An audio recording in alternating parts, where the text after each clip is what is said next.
Yo, what's up guys? This is Enemy Stand User and today we got another new and awesome chapter of Jujutsu Kaisen to go over. Chapter 163, Tokyo Number 1 Colony, Part 3. It's awesome to see this going on and continuing. And this week was really fun because now we get a bit more insight into Yuji and Higuruma's situation and the inevitable fight that will happen and we'll get to see. And don't be surprised if you see bits of my raw reaction sprinkled into this review, but I really like to give y'all my honest thoughts and opinions on this chapter. But this one was really enjoyable. So please like and sub if you're into this kind of content, and let's get right into the chapter. The chapter starts off with us getting to see a bit of Amai Rin and his backstory of how he heard of Yuji, and it seems that back when Amai was in high school, he was definitely a person that would be considered a follower, and he's pretty douchey and hangs around the wrong crowd looking for opportunities to look down at others that are getting bullied in different positions than he is.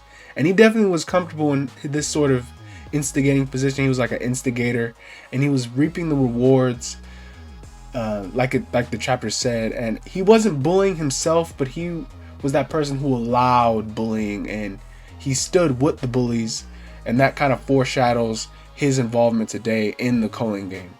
But while his group is giving another student a hard time and picking on him, Yuji steps in, and Amai thinks Yuji is just another sucker that's going to get taken advantage of. But as you see, the Tiger of West Junior High is in middle school, and he is still putting older high schoolers to sleep, beating all of them up before questioning Amai. So we can definitely tell Amai is a follower, and that's possibly why he's working with the beginner hunters and the main threat in this chapter.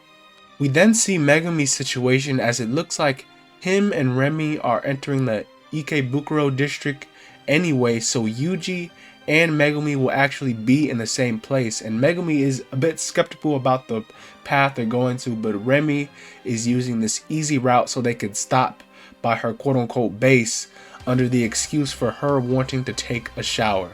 Then on Yuji's side of things, we can see that they have arrived at Higuruma's location in a metropolitan theater, but if you notice closely, you could tell that Yuji and Megumi are really close. They're actually 15 minutes away from each other, and Yuji then, you could tell he's super reluctant and easygoing about all this as he just waltz right in, but Yuji is in a hurry and he is not too worried about how Higuruma is going to be, or his power, or even his temper, as he easily defeated Hava in a previous fight. So according to Yuji's standards, he'll be fine by his standards. But Amai, though, he seems to be really on the fence if he wants to trick Yuji, and seeing how easygoing and gullible and reluctant Yuji is right now. So it's kind of good to see that Amai still has morals or a sort of conscience in all this chaos, but he still likely is hiding something extra that we don't know about based on his words.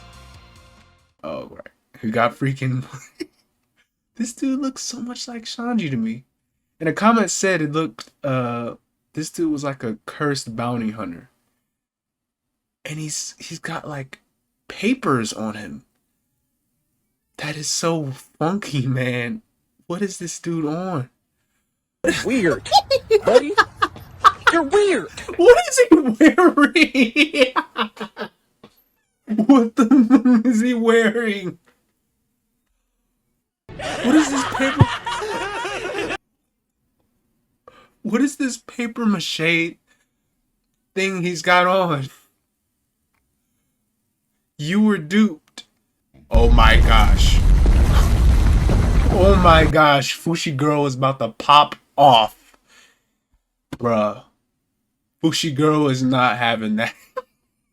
As you saw from my reaction clip, this wacky character named Reggie, covered in this paper receipts, he tricked Megumi along with Remy as an accomplice.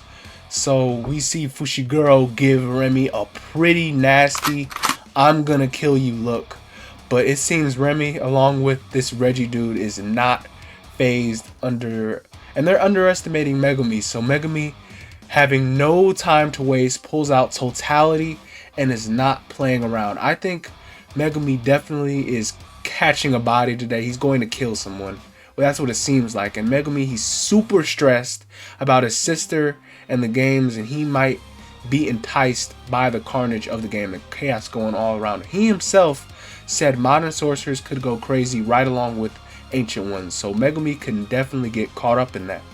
Then finally we get to see the man himself, Higuruma, and in this situation we see him chilling out, fully clothed in a tub in the middle of this stage in the theater.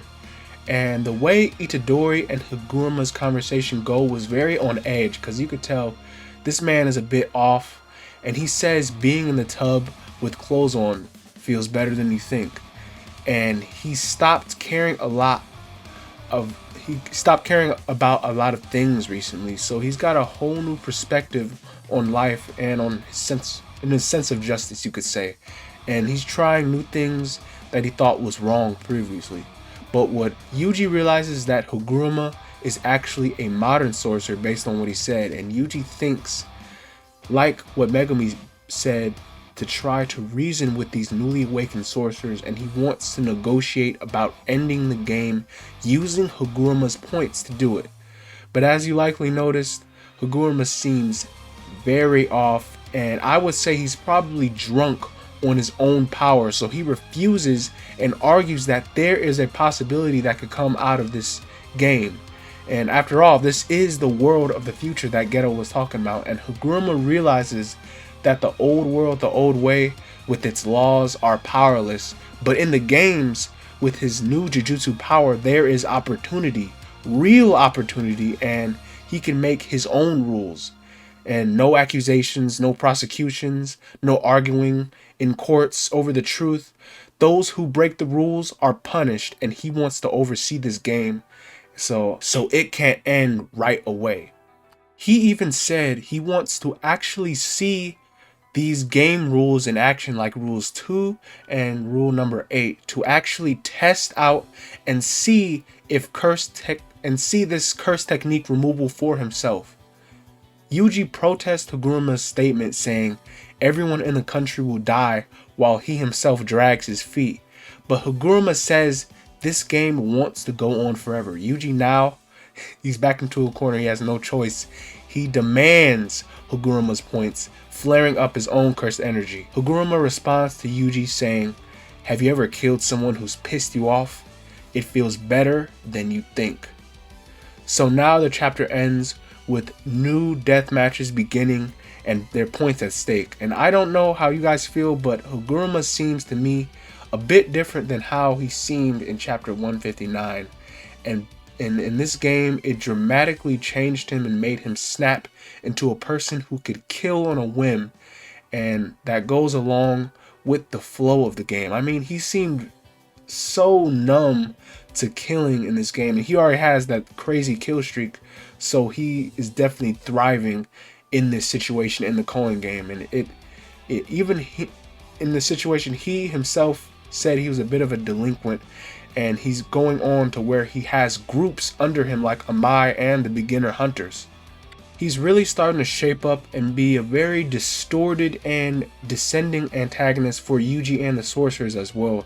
And I want to see how he affects this game and how Yuji will handle him, because Yuji doesn't necessarily want to kill. He doesn't want to kill people at all, because that's not the type of person Yuji is, and they actually need his points. So Yuji would effectively have to overpower Higuruma and force him to give up his points. But if Yuji, you could say, could fight him and kill him, or even Megumi was to intervene and kill him, the points are ultimately decided on how valuable a player is, and the game master deems that player's value.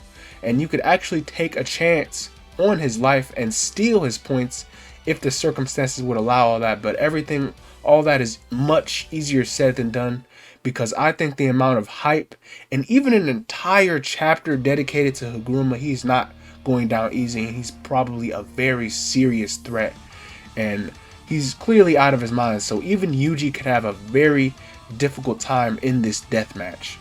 On Megumi's side though, I feel he really is getting pushed darker and darker into this chaos and could start killing people just to get to his sister faster. So we have to see how things will play out or if Yuji and Megumi would be back as a team, because they are very close to each other. But whatever the case though, things will definitely get out of hand and messy, as we still do not have a clue how these characters, Remy, Amai, Reggie, and even Higuruma's, how their curse technique or their power will even function. And there's still other players and threats out there running around this very colony, killing and adding more points to themselves. And I know there's a lot, there's also the dark aspect where people are being influenced by the chaos and getting drunk on their own power. So it's a very, very harsh situation Kenjaku put all of Japan in. But that's all this world, that's what this world of the future is bringing about. And I feel like we will get to see all of these dark aspects very, very soon. The locations in this chapter were pretty interesting too.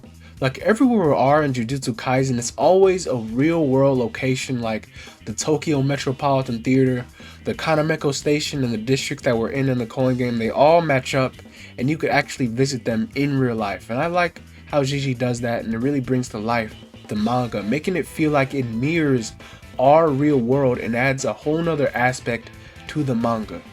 But this chapter was really solid. It was really good to see and continue Megumi's journey in the game, and I think they are going to be forced to make some difficult decisions and choices now that new players are awakening, ancient sources are awakening, and the game rules are in effect. But let me know how you guys think about the video or how you feel about the chapter. I would love to hear it and talk to you guys.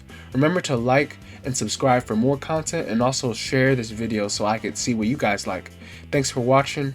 Next time I might have thoughts and theories video coming up, maybe. But you guys stay safe out there. This is Enemy Stand User, and I'll see you in the next one. Bye bye.